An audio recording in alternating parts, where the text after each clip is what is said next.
Directed by Braden Duhamler, What Lies Below begins with a seemingly banal premise, but turns into something more sinister before the audience can assume it. Oh, what do you think? I miss the red.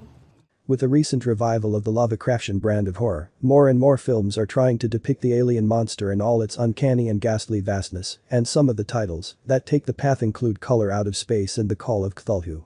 Liberty, or Libby, or to her doting mother, baby girl, returns home from the summer camp. Libby's mother Michelle is overtly curious about Libby's sexual life, and she is annoyed. Mom, Tommy is cute, but he's not why I go there. Libby is genuinely awkward around her overcompensating mother, but her mother tries to cheer her up by letting her drive the car. Her mother, we are told, is a pulp romance novelist, but the stories are selling less than before. She intends to send her daughter to SUNY, but Libby, a girl of aspirations, is unhappy at the decision. As they reach their cabin by the lake, a muscular man emerges from the water.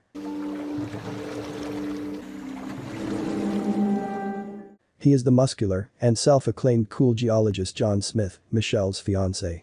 Libby initially has a love-hate tendency towards her mother's boyfriend, but soon falls for his charmingly deceptive tonality. John Smith is overtly friendly and understanding, as he gives Libby the house. John keeps giving Libby odd signals, sometimes getting too comfortable in the process. Hi. Hope you're hungry, baby. As both of them are people of science and rationality, they start to form a bond of intellect and mutual awkwardness. No, stop. But Libby soon finds out that the intentions of John Smith may not be as worldly as he claims them to be.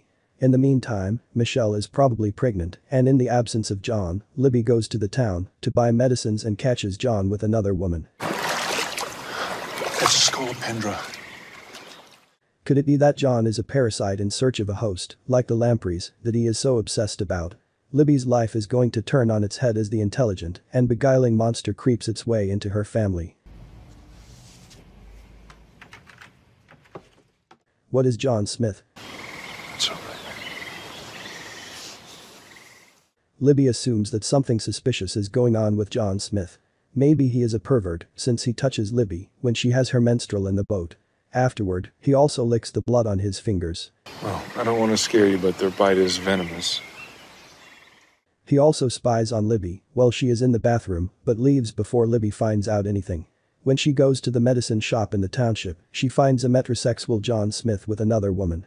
As he touches the woman's back, he looks back at Libby with a teasing glance. With her mother pregnant, it is only natural for Liberty to freak out. After finding out that the signals are artificially blocked from the house, she sends an SOS signal to her BFF Mealy via text. Wait, he grabbed you while you were bleeding? Mealy arrives and goes to confront Michelle about the predatory instincts of John, but oddly, the next scene sees Libby waking up from sleep.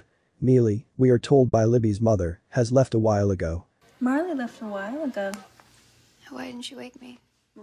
But genuinely scared, Liberty decides to disclose Michelle's real age, which is 42, to her young love. Michelle previously told John that she is 35, and John, seemingly furious, leaves the house. However, later at night, Libby finds her mother and John united in passionate fornication, and scales seem to grow on John's body. As the story paces towards its end, Libby gets to know that he is an agent of the uncanny, the monster that lies beneath the facade of perfection, a fearful symmetry. As light and colors give way to dimensions of the mind, the actual monstrous form of John Smith reveals itself. Is Libby dead? Are there multiple John Smiths? Bridge. You want to go? Then we're selling this house. It seems that the John Smith that Libby encountered at the city street is different from the John Smith of the cabin, but they can very well be the same people. John has told Michelle that he is going out for a jogging routine, and that places John in a bad spot even as a human being. But as the story moves towards its inevitable end, a twist gives way to a more sinister turn in the story. We find out that John is an actual, and not a metaphorical monster who has descended from another world. In the final moments, Libby tries to escape with her mother from the blasted house, where John Smith has held them captive, and Libby wakes up tied to a chair in another room with multiple Johns tearing down the partitions. As the John of the cabin vomits a radiant dollop of otherworldly energy and feeds it to Libby, she wakes up in a chamber filled with a liquid. Hey, come on, get up. Get up. As she gives a sly and demonic smile, the last scene sees her slowly turning into a monster herself. The suggestion is that all the John Smiths are part of an otherworldly covenant who have come to Earth to extend their genes through mutating women into aquatic monsters. What happens to Libby's mother? John Smith says that he is a geologist studying aquatic creatures who are not adept at global warming, and Libby's mother jumps in to say that he is saving the planet. I'm studying a few species here. He's an aquatic.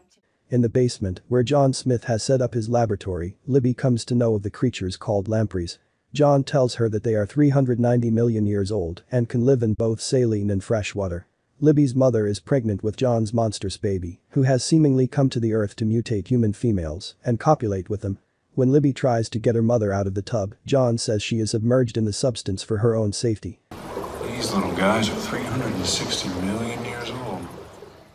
When Libby takes her mother out of the tub and into the front yard, scars seem to form on her face, and the audience gets an impression that she is going to be dead. Hey, come on, get up. Get up. As the shadow of John approaches the duo from behind, it seems that Liberty's mother bites the dust.